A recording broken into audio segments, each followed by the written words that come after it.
What's going on, everybody? This is your girl, Bizzy Bree, on Bizzy Bree's Hot Topics. I hope you guys are all having a fabulous day today. We're excited for our very first live with Bizzy Bree's Hot Topics at the Left Eye Wellness Expo. Hope to see you here in Stone Mountain at the Atrium. It's a video!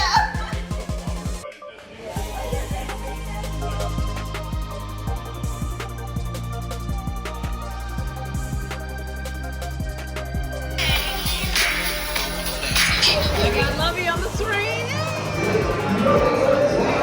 You know, you've been seeing the whole generation X's and the boomers and people talking about the differences between the different generations. So we're definitely going to kind of dive into it because I think we had like the best childhood because we got to experience the joys of being outside and walking the neighborhood, making friends, and even walking to school. I am curious to know, was there a particular event that happened where you were like, I need to get help, I need to get treatment? It is so interesting because where it happened at was actually in a therapist's office. His name is Christopher King, you guys, grandson of the legendary blues and rock and roll icon, B.B. King. If you haven't heard of him, shame on you.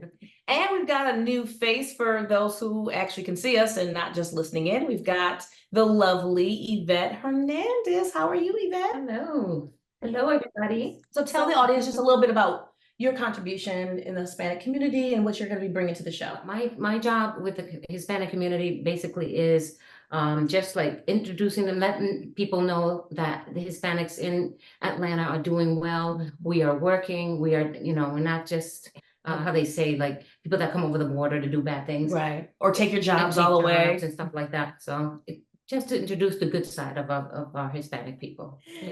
All right, you guys. Well, we have an interesting topic today. We're going to be talking about the public education school system.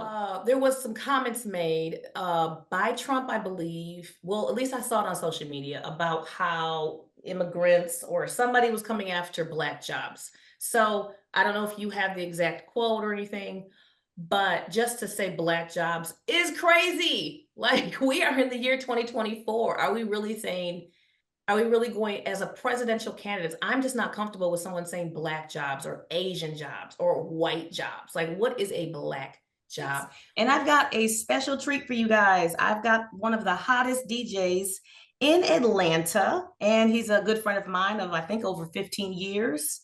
And we're going to sit down with DJ Hershey and talk a little bit about what he's got going on and his upcoming projects. So everybody, welcome DJ Hershey. Hey, DJ Hershey, what's going on?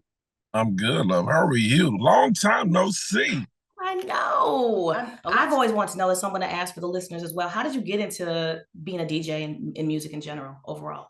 My particular start began when a friend was requested to DJ a house party, and he asked me to assist him.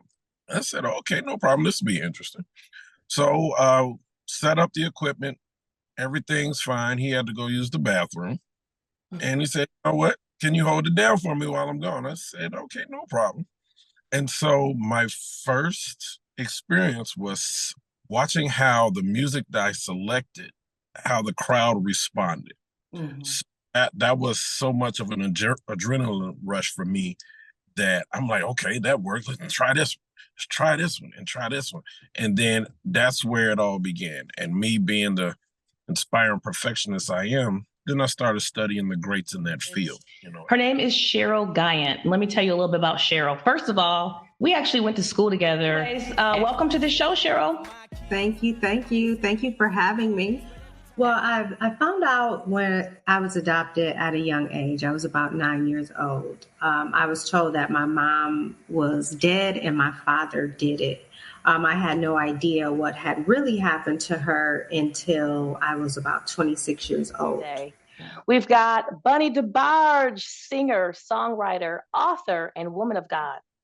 I was going to ask you, Bunny, so we're going to branch off just a little bit. A dream. Let's talk about a dream. But quite a few R&B artists, hip-hop legends have sampled that song.